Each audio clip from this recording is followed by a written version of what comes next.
everyone, and welcome to another episode of First Impression Sports Talk. For you guys, we're talking all things basketball, and later we will have Cole Brennan on for his segment and his expertise on some of his thoughts in sports. So let's get started. Welcome to Jasmine Pollock's First Impression Sports Talk, the fastest growing sports talk show in the country.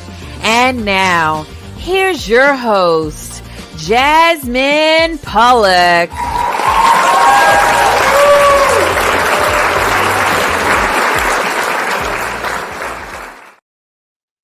Welcome back to Jazz's First Impression Sports Talk. To kick the day off, we're going to talk about the LA teams, the NBA LA teams, the Los Angeles Lakers, and the Los Angeles Clippers. So both teams, there's a lot of questions on what these teams, specifically the Lakers, were going to do heading into the trade deadline. So they end up moving on from Russell Westbrook. They trade him to Utah, and then he ends up getting picked up by the Los Angeles Clippers. And both teams have looked very different after they completed their trade. So let's bring in Jeremiah. Let's have this conversation. So Jeremiah, the Battle of LA, Lakers, Clippers. We know the Clippers have been the little brother team for, the longest time. They will always be the little brother team. Then you have the juggernaut Los Angeles Lakers. They need to make some moves, and they end up making some moves, and they're on a 3-game winning streak, And then the Clippers are teetering a little bit. So, Jeremiah, let's talk about the Clippers first and what we've seen since Russell has been with them. We saw them 176 to 175 against the Kings, and the Kings are a scary team, by the way. But what is your thoughts on the Clippers? Do they look better, the worse, or the same? To me, the Clippers look, as I would say, even worse in a sense. Not saying because of the assets that they have. I mean, they got some decent assets because to stay afloat and maybe to make playoffs, yes. But when it came to acquiring Russell Westbrook, I just felt like it was an unneeded want. Because at the same time, I felt the same way when the Lakers got him. It was an unneeded want. I feel like for the Clippers, you should have got yourself a natural point guard, like just a regular guy, one that's more of an underdog, like you had. Of course, you just got rid of John Wall and of course Reggie, but still at the same time, I felt like you could have went into market and maybe even during the trade deadline, you could have got yourself another great point guard that can be a great asset. When it comes to Russell Westbrook, of course, he's on his best behavior right now, and of course, he has decent amount of points, but I just don't think it makes a difference for their team and to really improve your team at the end of the day. It just keeps you steady right now because you've seen yesterday's game. They had him on the bench for the whole fourth quarter. So right then and there, of course, he gave you some points early in that game, but at the same time, he causes no factor right now because if you're not going to use him, why do you even have him in the first place? It makes no sense at the end of the day. And for the Clippers right now, they just lost 2 back-to-backs and given up a chunk load of points when it comes to their defense. So I feel like that is a big letdown when it comes to this team because they used to be big on defense. And for these last few games, they just been very slouchy. Yeah, but that looks like to be the theme of the NBA right now. Our teams really, truly playing defense now because you see all these high-scoring games like that Clippers and Kings game. That game was insane. That was the second highest most scored game besides the All-Star game, which is crazy. I mean, in history. So, I mean, a score like that, I've never seen a score like that in basketball. So it was like, 170 points. Like, that's crazy. But when it comes to Russ, like what we said before, what we talked about, I'm not going to, keep repeating it, but Russ is a soldier. He is energetic. He will give you full 110%. But I feel like what the Clippers are trying to do and what they're trying to accomplish, Russell Westbrook is not like the savior to your team. I mean, I don't think the Clippers needed anybody to, propel them. You know what I mean? They had a team already. They've had a team for the last few years now that, can still compete. But when you add someone like Russell and then you bench him in the fourth quarter, that's a big problem with that's the guy that you brought in. This is a big name person. And you would expect him to play in a big moment in the fourth quarter like that, but he ends up getting benched. So that's a big problem. But let's go to the other LA team, the Lakers. Now, they moved on from Russ. They were tired of Russ. They said, okay, let's trade him off. Let's get him off our hands. Let's go get some young, good pieces that can score, that can shoot threes, that can play defense. And Jeremiah, what has been the success for the Lakers, and how have they? What has been the key factor of them changing these past 3 games? Well, for me, I would just say their depth. Not in depth when it comes to superstar status, but depth when it comes to players understanding their roles and actually having those great underdogs on their team. Mm-hmm. Like Vanderbilt, also D'Angelo Russell, which was out this last game, but still he's a big factor that was in the last 2 games before the one yesterday. And of course, you had your other assets too, like Mo Bamba and plus more that they got during that trade. Vanderbilt. Yes. And they just have that great fight in them. And right now, as I just seen from these last 3 games, I do like the 2020 Lakers team that they did go in the bubble and win that chip.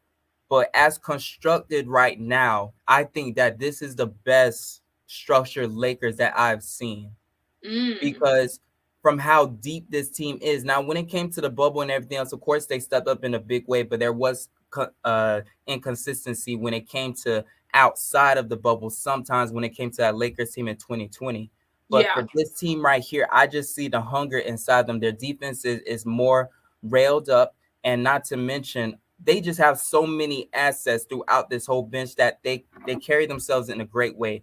3-point shooting, as well as guarding, blocking, and most importantly, rebounds. And as long as AD is playing the way that he needs to be playing with, is a monster and takeover, this team can very much go far. And LeBron wouldn't have to do much but try to get others involved and not get himself even more injured. I think the only thing that can hurt this team is only injuries. Of course. And that's been the question mark majority of the time that this team has been together ever since AD came over there, is the health of the team.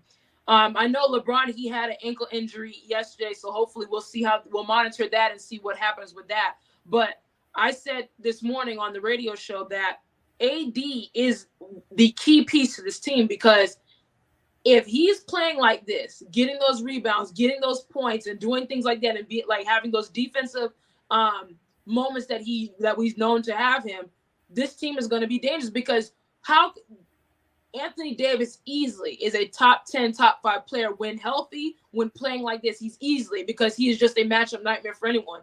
Being that big, knowing how to score, knowing how to just play defense at that size. So if he continues to do that, and then you have Mo Bamba and guys that can come in and, give some very serviceable minutes. Like even yesterday, Vanderbilt had 15 rebounds yesterday.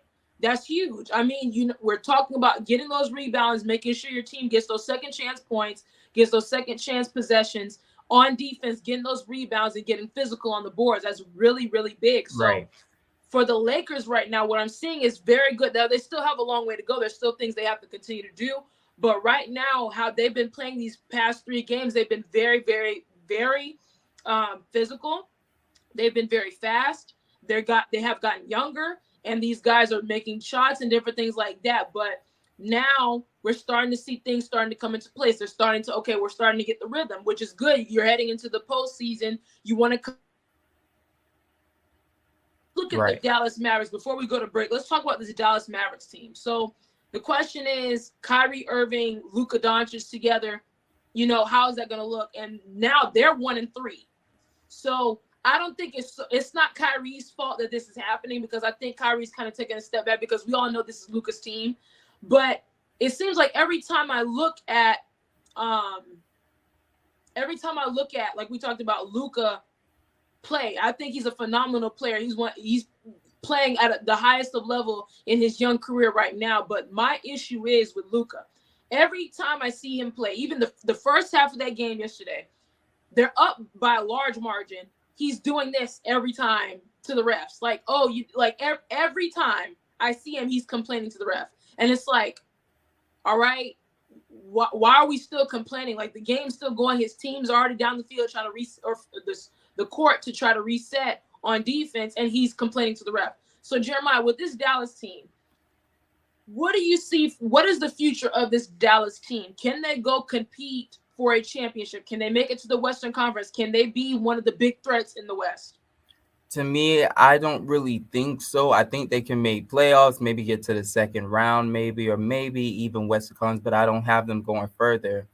And that is the reason why, because of the attitude standpoint and growing up in that mentality. Because when getting to that next level, you can't keep worrying about me.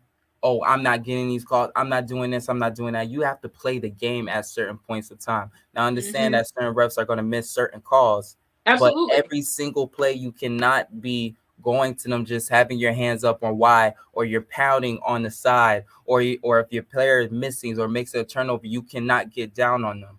One thing I have watched when it came to especially LeBron in his first years with Cleveland, when it comes to Michael Jordan in his first years, there's a whole difference in that team. Although they may not have the best unit around them, or maybe sometimes their players can be off, but they make sure, okay, I'm going to just put it on the back myself. I'll keep encouraging as much as I can. But one thing you don't do is out your teammates or do anything like that, especially when you're on the court, making them feel like I don't even want to be out on the court with this guy. And just like even when it came to last possession with him and Kyrie having that miscommunication on a very crucial play, that has happened 2 times in their last 3 games, which is really unheard of, because of course you're going to have a sort of sometimes some miscommunication, but really that right there, that is something that, I don't want to keep having so consistently, because for this team, they're going to need both of those guys to be on the same page, and they're going to need both of them to be on the same attitude when it comes to for them to get to the next level. And for Luka, he needs to grow up, and I feel like he needs to do more for this team rather than only doing stuff offensively. Yes, and I see Jamie's comment here, the Klay Thompson. I think for Dallas, because Dallas is such a young team, and I think they have the potential of getting to a championship in the coming years for sure. But they need a defensive identity for one, and then they need a veteran. Klay Thompson, somebody like that who's a veteran, who's been in big games and big moments. Luka needs another star player who is a veteran, who's very unselfish and saying, listen, slow down. Let's set everything up. Let's relax. Let's keep our heads in the game. Don't worry about the refs all the time, even though we're not excusing at all the officiating of the NBA, because it is very, very skeptical, or it's a very skeptical thing. But when we look at it, Luka I think he needs to hone in on the game and stop focusing on the refs so much. That's where it's like, okay, Luka, you're that. He's a great player. I'm not taking his talent, but it's the fact that, okay, you're looking at the ref every single day. Like every single game I've seen him play, he's looking at the ref every time. Even when he goes for a layup, looking at the ref every time. But I think for Dallas, they need to go get a veteran guy that has been in big moments, like a Klay Thompson or somebody of that nature, who's been in big games, who's competed at the highest of level, who has some rings, to say, Luka, I've been here, I've done that, chill out, and add that philosophy to it. But I still think Dallas is a playoff team. Obviously, they're going to be around. They're still going to give people headaches because they could score the basketball very well. But that won't change for real. But when we look at it, I just feel like for both LA teams, I think LA teams it feels like they're going to meet up some way, somehow, like in the playoffs. I'm not talking about regular season, but I feel like they're going to meet up for a game series, because I think we're owed that. We haven't seen them in a game, like a series. We've seen them in the regular season playing against each other, but a series, I feel like that's coming. But for the Mavericks, you guys have to mature. You have to get out of your own heads, because, and even for Luka, before we go to break real quick, this is your house. You're in your building, and you're up 24. You got to ice it. You're the guy of this. This is your team, Luka. You got to ice that.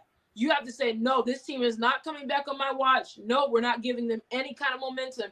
And when you continue to do particular things, you start complaining, you start missing shots, you get up in your head, you let a team come back and win like that. So, and the Lakers needed that win. They needed something to give them a boost, like especially on the road, and you come back like that. You don't want to give a team like that, let them catch fire like that.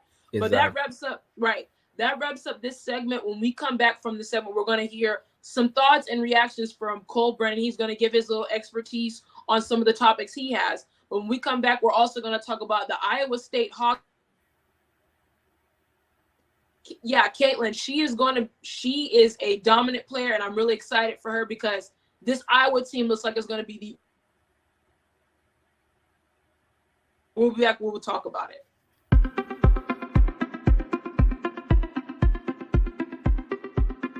I'm Leon Thomas with the Leon Thomas Group.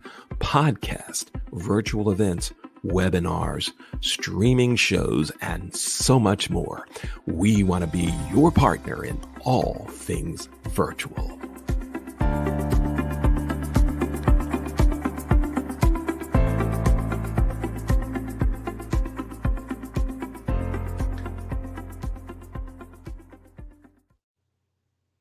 Welcome back to Jazz's First Impression Sports Talk. If you would like voiceover work done, if you would like to work on your projects, you can contact Leon Thomas at theleonthomasgroup.com. If you'd like to see past episodes of my show and even get in contact and be a guest on my show, you can obviously follow me on Twitter, which is Jazzy-esque, and you can subscribe to my YouTube channel, which is Jasmine's First Impression Sport Talk. So let's bring in Cole. He's going to talk about some of his topics that he has. He has a lot of great topics. So, Cole, you have the floor for 5 to 7 minutes. You go ahead and get started. 2 topics today. They're both very exciting. So, first, the 1980 U.S. Olympic hockey team. They just celebrated their anniversary, I believe, on Wednesday of last week. It was either Wednesday or Thursday of last week, but that is the greatest moment in the history of sports, and it is something that will never, ever be duplicated again. You have to think as to what was going on at that time. The heart of the Cold War, between increased tensions between the United States and the Soviet Union. But then you also just had a hockey game up in Lake Placid, New York, during the 1980 Winter Olympics. U.S. wasn't favored to win. The Soviets were favored to win. They were a team of all professionals.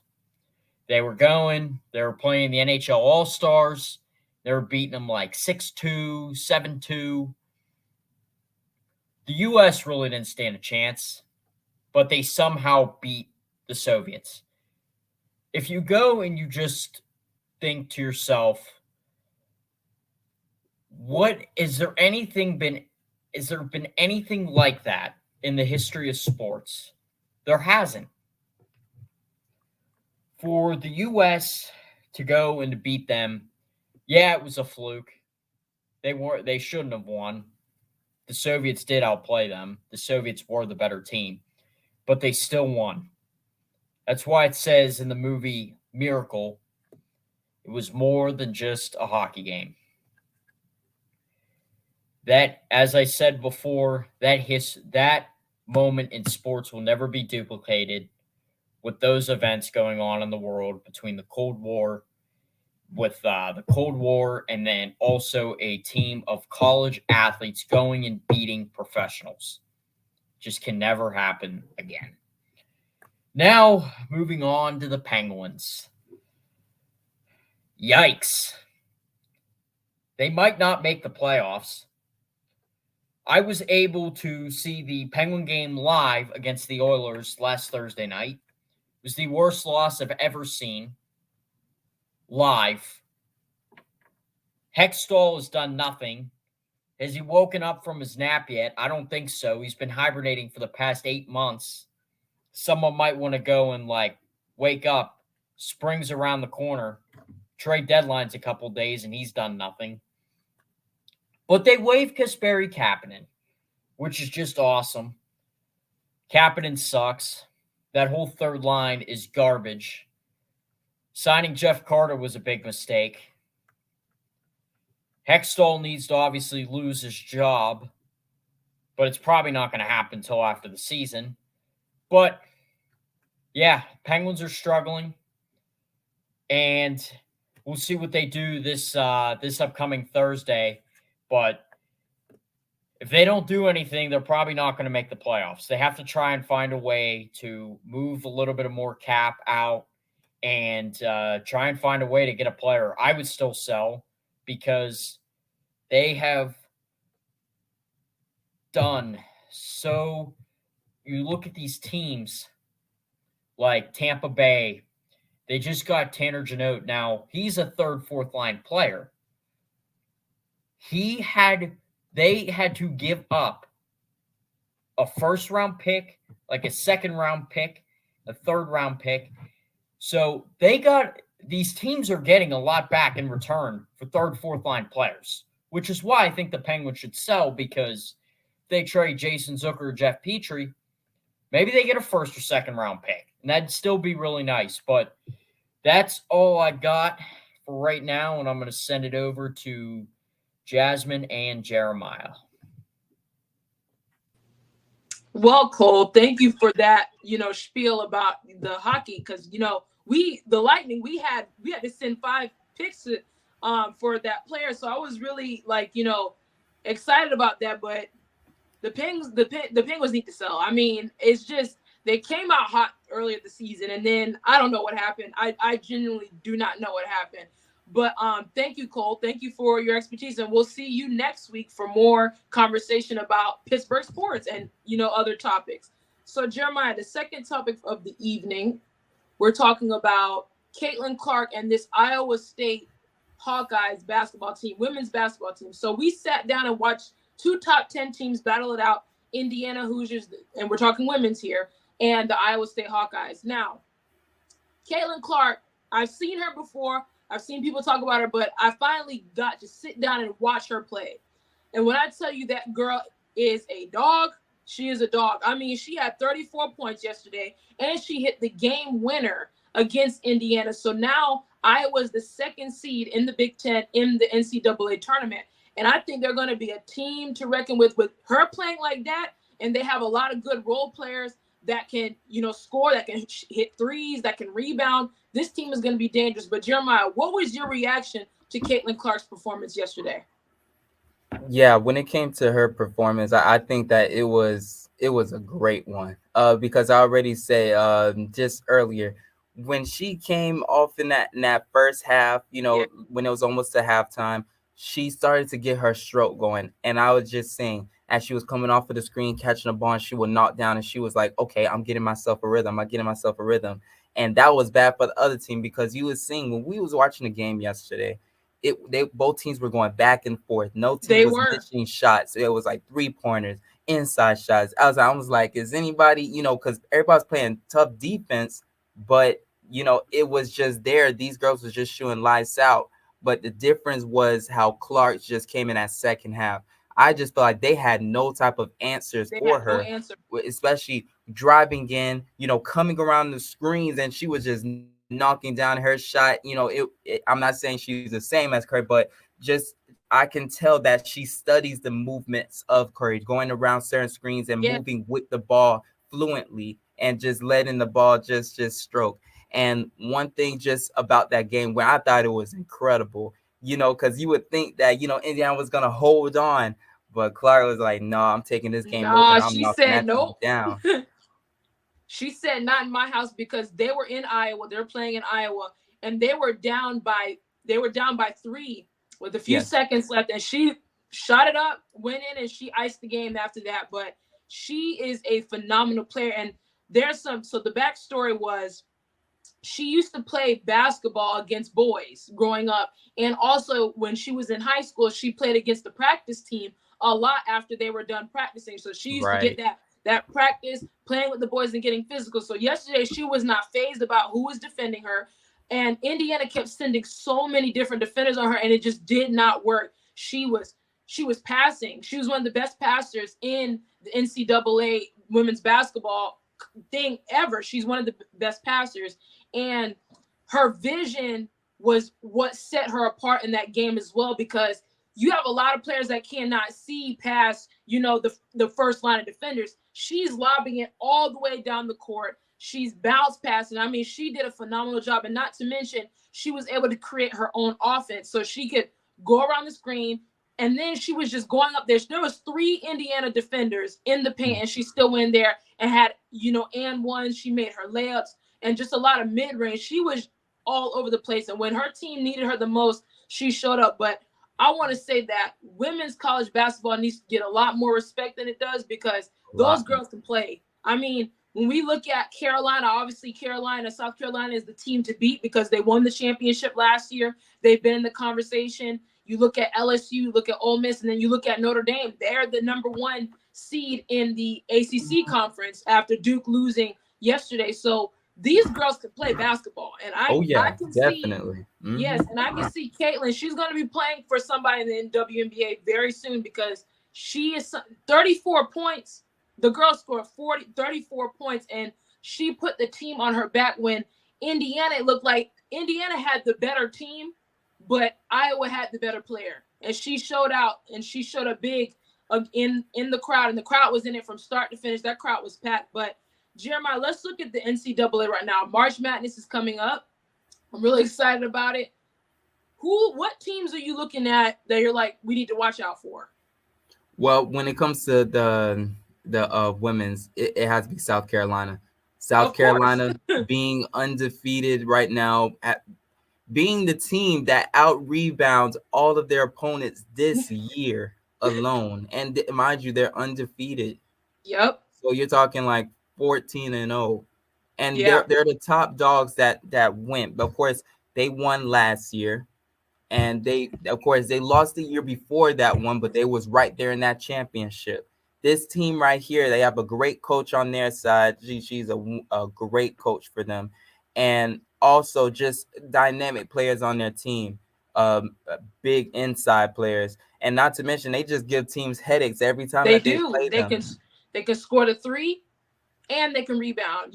That's in college basketball, that's the recipe. If you can rebound and you can knock down them threes, I mean, you're going to beat everybody, and that's why they're undefeated right now. But Iowa, if Caitlin continues, which I think she will, there's going to be some problems, because this Iowa team looked really good yesterday. Yeah, and that's one thing about the college rankings. It changes every week, and you got so many contenders. You got your Cinderella stories each and every year for men's and women's. Yes. Because even for the men's, you already know in March Madness, there's going to be a Cinderella story. When it comes to women's, a Cinderella story. And that's why you can never look over a team that you're playing, no matter if they're undefeated or if they're the worst team that's entering inside of the tournament.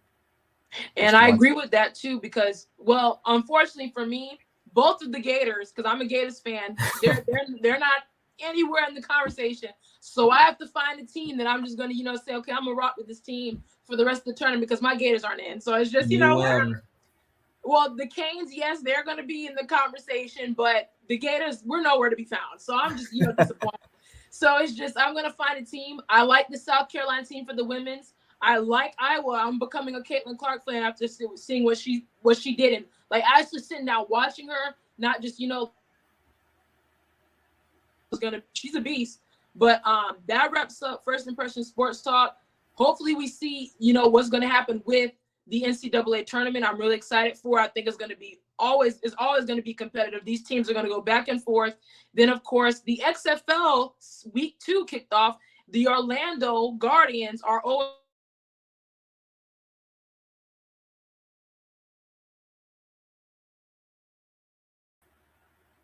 next Monday for more. We'll be back next time.